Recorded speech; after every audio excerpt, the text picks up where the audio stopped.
वेदों की उत्पत्ति और तत्व। एक दिव्य कथा बहुत समय पहले की बात है, जब इस ब्रह्मांड में कुछ भी नहीं था, न आकाश, न पृथ्वी, न सूर्य, न चंद्रमा, केवल असीम शून्य था। और उसमें थे परमेश्वर, जो अनादि अनंत और सर्वशक्तिमान है। उन्हीं से सृष्टि की उत्पत्ति होनी थी। जब सृष्टि रचने का समय आया तो परमेश्वर नारायण ने जल में एक दिव्य कमल प्रकट किया। उस कमल से प्रकट हुए सृष्टिकर्ता भगवान ब्रह्मा। उनकी 4 भुजाएं थीं, चारों दिशाओं में उनका मुख था। उन्होंने जब आंखें खोलीं तो उन्हें चारों ओर केवल जल ही जल दिखाई दिया। वह कुछ क्षण मौन रहे, फिर उन्होंने सोचा, मैं कौन हूँ, यह सृष्टि कैसी है? उन्हें इन प्रश्नों का उत्तर नहीं मिला। तब उन्होंने घोर तपस्या करनी शुरू की। सहस्रों वर्षों तक उन्होंने ध्यान लगाया और तब उनके भीतर एक दिव्य ध्वनि गूंजने लगी।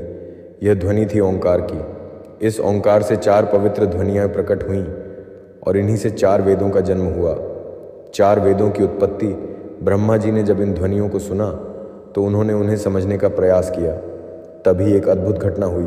उनके मुख से 4 वेद स्वतः प्रकट हो गए।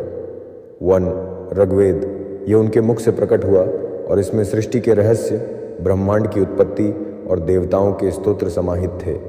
2 यजुर्वेद, यह उनके बाहु, हाथों से प्रकट हुआ और इसमें यज्ञों के विधान और कर्तव्यों की व्याख्या थी। 3 सामवेद, यह उनके कंठ, गले से प्रकट हुआ और इसमें संगीत, छंद और मंत्रों की मधुर ध्वनियाँ थीं। 4 अथर्ववेद, यह उनके हृदय से प्रकट हुआ और इसमें औषधि, तंत्र और जीवन के रहस्यों की गहराइयाँ थीं। ब्रह्मा जी ने जब इन वेदों को सुना तो उनके हृदय में प्रकाश फैल गया। अब उन्हें समझ आ गया कि सृष्टि का निर्माण कैसे करना है। उन्होंने इन वेदों का ज्ञान सप्तर्षियों को दिया, जिन्होंने आगे इन्हें अपने शिष्यों को सुनाया। इस तरह वेदों की परंपरा श्रुति के रूप में आगे बढ़ी। वेदों का दिव्य संदेश समय बीतता गया और वेदों का ज्ञान आर्षियों के माध्यम से पूरी मानवता तक पहुंचा। वेद केवल मंत्रों का संग्रह नहीं है, वे जीवन का आधार हैं। वे हमें बताते हैं कि हमें सत्य, धर्म और ज्ञान के मार्ग पर चलना चाहिए। वेदों से ही आयुर्वेद, ज्योतिष, वास्तुशास्त्र और अन्य शास्त्रों की उत्पत्ति हुई। निष्कर्ष इस तरह वेद स्वयं ईश्वर से प्रकट हुए और ब्रह्मा जी ने उन्हें धारण किया। वेदों का अस्तित्व न कभी मिटा है और न कभी मिटेगा, क्योंकि यह ब्रह्मांडीय सत्य हैं।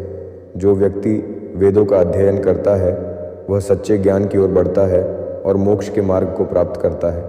यह कथा हमें सिखाती है कि सृष्टि का आधार केवल भौतिक तत्व नहीं बल्कि दिव्य ज्ञान भी है। यदि हम वेदों के सिद्धांतों को अपने जीवन में अपनाएं तो हम भी इस संसार में उज्ज्वल प्रकाश फैला सकते हैं।